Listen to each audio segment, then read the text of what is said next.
नमस्ते दोस्तों। मैं आपको एक बहुत ही जबरदस्त एक्शन मूवी की कहानी बताने जा रही हूँ।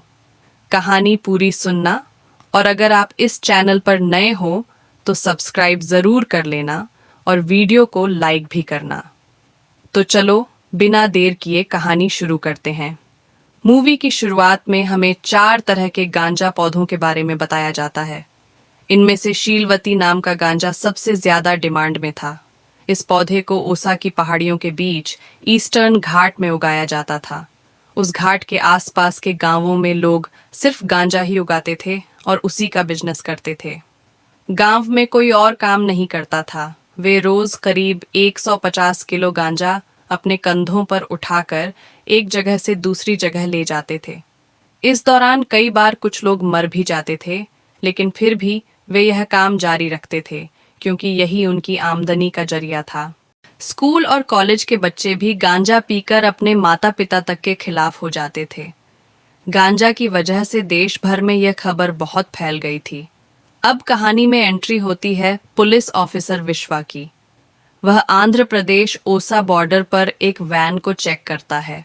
वैन में 50 करोड़ रुपए का गांजा मिला। जांच के दौरान उसे डीजल टैंक कुछ अजीब लगता है।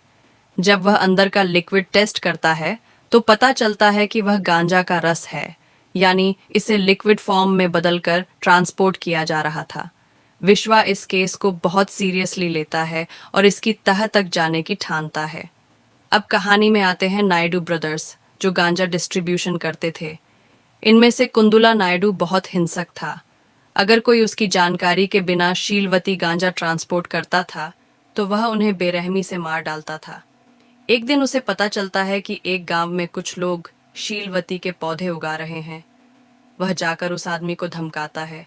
जब वह आदमी कहता है कि उसने सिर्फ 7 पौधे लगाए हैं, तो भी नायडू उसे बेरहमी से मार देता है और सभी को चेतावनी देता है कि उसकी इजाजत के बिना कोई भी शीलवती के पौधे नहीं उगा सकता। अब हमें फिल्म की हीरोइन दिखाई जाती है, जिसका नाम भी शीलवती था। उसका नाम इस पौधे के नाम पर इसलिए पड़ा क्योंकि जब वह अपनी माँ के पेट में थी, तब जन्म के समय समस्या आई थी।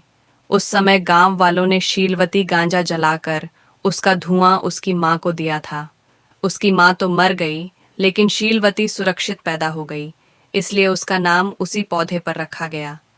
बड़ी होकर शीलवती एक बस कंडक्टर की नौकरी करती थी। वह राजू से बहुत प्यार करती थी और राजू भी उससे। गांव के लोग चाहते थे कि दोनों शादी कर लें, लेकिन वे दोनों सिर्फ प्यार करते थे। शादी को लेकर कभी गंभीर नहीं हुए थे। राजू एक डॉक्टर के यहाँ काम करता था। पहले वह और उसका परिवार भी गांजा ट्रांसपोर्ट का काम करते थे।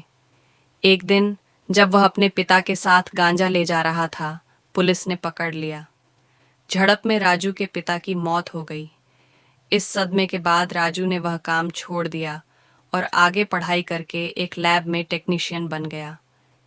इस बीच विश्वा अपनी जांच में आगे बढ़ता है। एक व्यापारी उसे बताता है कि रेलवे स्टेशन पर कुछ लोग पैसे लेने आते हैं। विश्वा और उसकी टीम वहां नजर रखते हैं। उसी समय राजू और शीलवती भी वहां पहुंचते हैं। शीलवती पुलिस वालों को पहचान लेती है। राजू नकाब पहनकर पैसे चुरा लेता है और दोनों भाग जाते हैं, लेकिन पुलिस ने बैग में ट्रैकर लगाया होता है। राजू उसे सड़क पर फेंक देता है और पुलिस उन्हें पकड़ नहीं पाती। असल में राजू और शीलवती छुपकर गांजा लिक्विड ट्रांसपोर्ट कर रहे थे। नायडू को जब पहाड़ियों में कुछ गड़बड़ी का शक होता है तो वह ड्रोन भेजता है और पता चलता है कि वहां लोग गांजा को लिक्विड में बदल रहे हैं। यह देखकर वह चौंक जाता है क्योंकि उसे इतने दिनों तक इसका आइडिया ही नहीं था। नायडू राजू से मिलने आता है। राजू उसे बिजनेस में हिस्सा देने की बात करता है, लेकिन नायडू गुस्से में उसे मारता है और शीलवती पर हाथ उठाता है। यह देखकर राजू भी भड़क जाता है और नायडू को हरा देता है।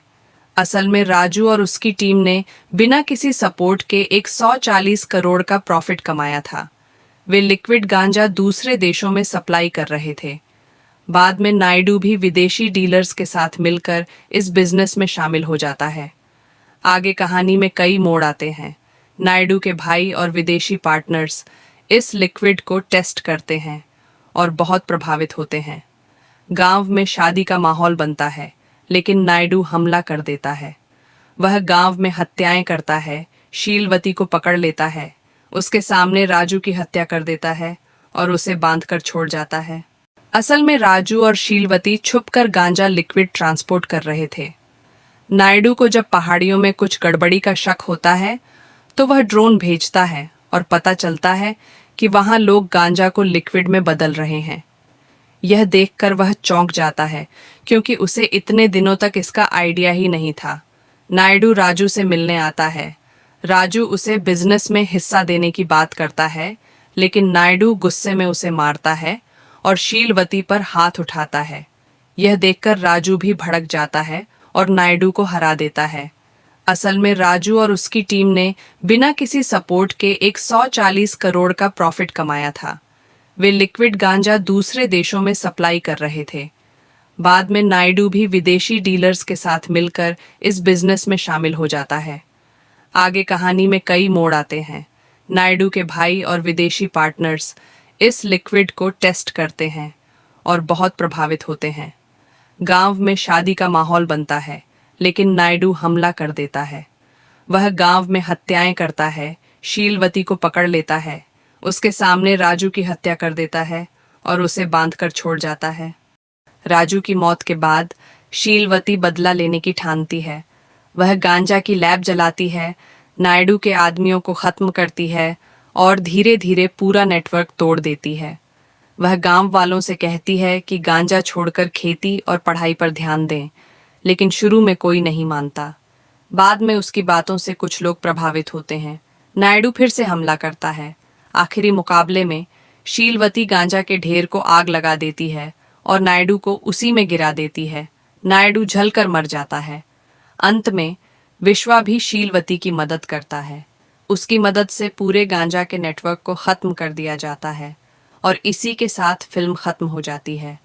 अगर आपको यह कहानी पसंद आई हो तो वीडियो को लाइक करें और चैनल को सब्सक्राइब करना न भूलें।